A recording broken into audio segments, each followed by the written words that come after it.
L'invité du jour, c'est vous, Franck Riester. Bonjour. Bonjour. Vous êtes le ministre délégué en charge des relations avec le Parlement. On ne peut pas dire que les relations avec le Parlement aient été excellentes hier, puisqu'à 9 voix près, vous restez.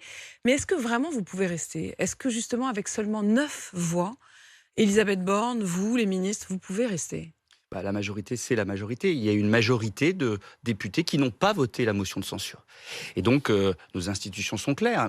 Et donc, Elisabeth Borne avait engagé sa responsabilité pour adopter un texte important, difficile, avec de la controverse, avec de la colère, avec des manifestations, mais important pour l'avenir de notre pays, essentiel pour l'intérêt général, sauver le cœur de notre modèle social, cette solidarité intergénérationnelle qu'est ce système de retraite par répartition. Et donc, elle a engagé sa responsabilité avec un vote. Et il y a eu un vote hier à l'Assemblée nationale qui a vu qu'il n'y a pas eu de majorité de députés pour renverser le gouvernement. Mais Apolline de Malherbe, depuis le début du quinquennat, nous savons que les choses sont étroites, les majorités étroites. Nous avons une majorité relative, nous n'avons pas de majorité absolue. Mais par contre, il n'y a pas de majorité alternative à ce que la majorité présidentielle incarne. Et j'ai envie essaye de de dire, c'est texte presque par pire. texte. C'est-à-dire le pays est dans une impasse totale. Parce qu'il faut quand Pourquoi même rappeler les institutions. Le 49.3, vous pouvez l'utiliser une fois. Vous n'aurez pas, c'est pas un fusil à plusieurs coups. Qu'est-ce que vous allez pouvoir faire pour la suite? C'est-à-dire que moi, je veux bien que vous restiez, mais restez pour faire quoi? Pour agir, c'est ce que nous avons fait depuis le début du quinquennat. Non, mais Regardez c'est le nombre des de mots, dans les faits, mais non, vous n'y arrivez mais non, pas. mais attendez, si, regardez le nombre de textes Apolline de Malherbe qui ont été adoptés sans utilisation du 49.3, avec une majorité plus large que la majorité présidentielle. La réforme de l'assurance chômage, c'est pas une petite réforme, c'est une réforme importante. On a trouvé une majorité plus large. La facilitation du recours aux énergies renouvelables, ça a été voté avec une majorité et notamment des députés de gauche.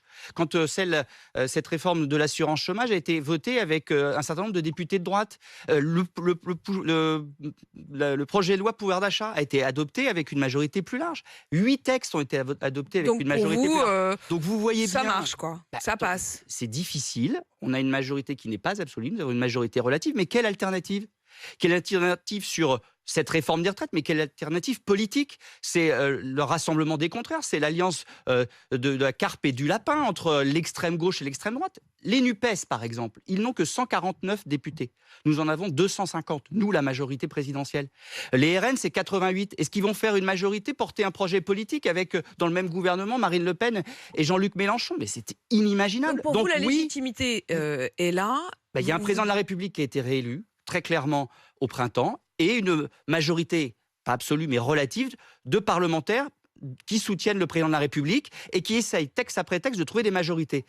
Là, face à l'incertitude du vote, alors même que nous avions un accord avec le président du Parti Les Républicains, du bureau politique des Républicains, Des du accords président. sur des coins de table. Mais c'est pas des accords de coin de table. Est-ce que vraiment c'est ce pas des serait accords de plus principe. satisfaisant? Mais c'est avec les députés, avec le groupe LR, Je le poserai la président question du d'ailleurs groupe tout à l'heure LR, à Olivier Marleix, qui sera mon invité à vous pouvez 8h30. Est-ce que ces trucs on a lui ont bien, échappé? on a bien travaillé avec Olivier Marleix et son groupe. On a eu un vote majoritaire au Sénat. On a bien travaillé aussi avec la majorité sénatoriale. Il y a même un texte qui est issu de la commission mixte paritaire, qui est un texte du Parlement, fruit d'un compromis avec les principaux groupes du Parlement. Interview après interview, Olivier Dussopt que j'ai reçu vendredi, Bruno Le Maire hier, vous ce matin, Franck Riester, quand même effectivement, je comprends bien, vous êtes dans le job, vous avez envie de continuer, vous vous dites on va y arriver, Emmanuel Macron a été élu, mais vous avez regardé ce qui se passe dehors, vous avez vu la colère, vous avez vu ceux qui depuis hier passent du côté de la violence, ce qu'avait d'ailleurs prédit et redouté quelqu'un comme Laurent Berger, qui jusqu'alors, votre première version de la réforme des retraites, il y était favorable. Il a dit attention, vous allez jeter de l'huile sur le feu. Est-ce qu'aujourd'hui, vous n'avez pas une responsabilité là-dessus? Mais écoutez, on sait bien qu'une réforme des retraites, c'est difficile et que ça peut susciter des controverses et des colères et des oppositions.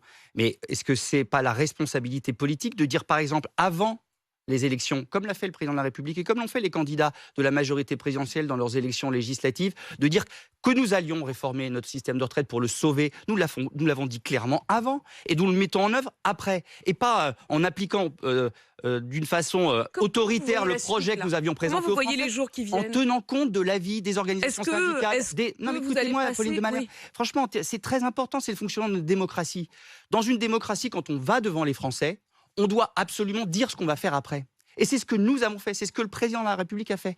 Et tenant compte de la situation politique spécifique dont on a parlé à l'instant, il a amendé son projet. Il voulait repousser l'âge de départ à 65 ans et finalement c'est 64 ans. On a tenu compte de beaucoup de propositions des organisations syndicales et des oppositions, à commencer par la LR, pour avoir un texte de compromis. C'est parce que vous disent les syndicats quand vous entendez, vous dites on a tenu compte des uns et des autres. Un Laurent Berger vous dit qu'en fait tout ça a été un dialogue, pas du report de l'âge. Mais il ne voulait pas du report de sourds. Oui, mais est-ce que c'est pas Laurent Berger qui s'est présenté pour être président de la République et c'est pas Laurent Berger qui s'est présenté pour être député. Laurent Berger, il a un rôle important dans le dialogue social, dans la mobilisation sociale, mais c'est pas lui qui est en responsabilité politique pour agir pour l'avenir de notre pays. Franck Riester, j'ai bien compris. Vous estimez qu'en tout cas les institutions ont été respectées, que le vote est passé et que la loi a été adoptée. Entre-temps, vous l'avez vu, c'est la 5e nuit d'échauffourée, d'incidents, avec encore cette nuit 234 interpellations uniquement à Paris, sans compter les autres villes. Ce risque de débordement, ce risque de violence, est-ce que vous n'allez y répondre finalement que comme vous l'avez fait aussi à la mesure de l'Assemblée, c'est-à-dire par une espèce de fermeté soudain qui est la réquisition, c'est un peu à la russe qu'est le 49.3 à l'Assemblée. Et il y a eu des réquisitions cette nuit. Oui. C'est votre réponse, c'est ça votre réponse désormais. Notre réponse, c'est de permettre à nos compatriotes de ne pas être dans la galère comme ils le sont, par exemple, dans un certain nombre de départements du Sud aujourd'hui. Et donc, oui, nous avons assumé nos responsabilités. Je rappelle qu'il y a eu donc une réquisition cette nuit dans le dépôt de la Fosse-sur-Mer. C'est ça.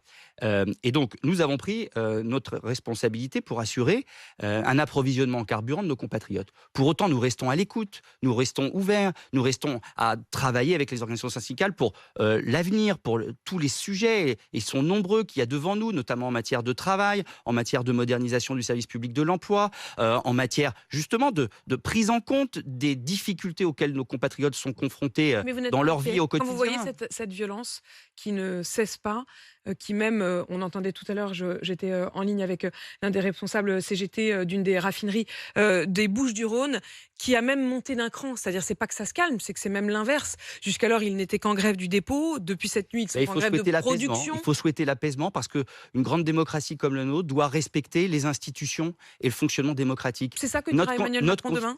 Écoutez, ça, il souhaite l'apaisement, mais est-ce que ça suffira ? Je ne sais pas, moi je vous dis ce que moi je pense. Je pense qu'il faut de l'apaisement. Il faut comprendre que même si c'est difficile, même si c'est une réforme complexe, c'est une réforme qui fait débat, nous devons aussi respecter nos institutions. Et notre Constitution prévoit l'organisation de notre État, de notre démocratie, garantit nos libertés, mais aussi organise les choses. Et dans cette organisation, il y a un fonctionnement du Parlement, du gouvernement, des relations entre les deux.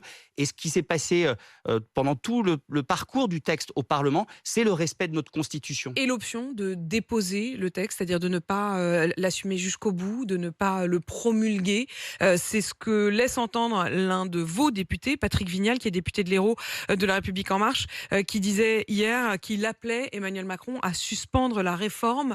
Quand vous entendiez Gilles Legendre, qui est de vos rangs, qui lui-même disait « Nous sommes dans une véritable crise de la démocratie », qu'est-ce que vous répondez à vos propres députés ? Je réponds qu'il y a eu un processus démocratique qui est arrivé à son terme. La loi doit être promulguée, mise en application. Et c'est ça le fonctionnement d'une démocratie. Je vous le dis, j'ai essayé de le démontrer depuis tout à l'heure.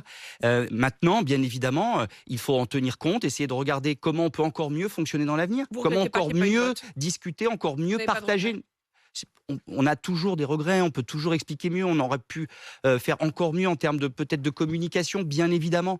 Mais sur des réformes aussi sensibles, quand on demande aux Français de travailler un peu plus progressivement, forcément que c'est compliqué. Et nous continuerons à avoir comme objectif l'intérêt général. Et c'est l'intérêt général de réformer notre système de retraite par répartition. Toujours légitime, en tout cas, à vos yeux, le gouvernement, donc Franck Riester. Merci d'être venu répondre à mes questions ce matin. Vous êtes ministre délégué en charge des relations avec le Parlement.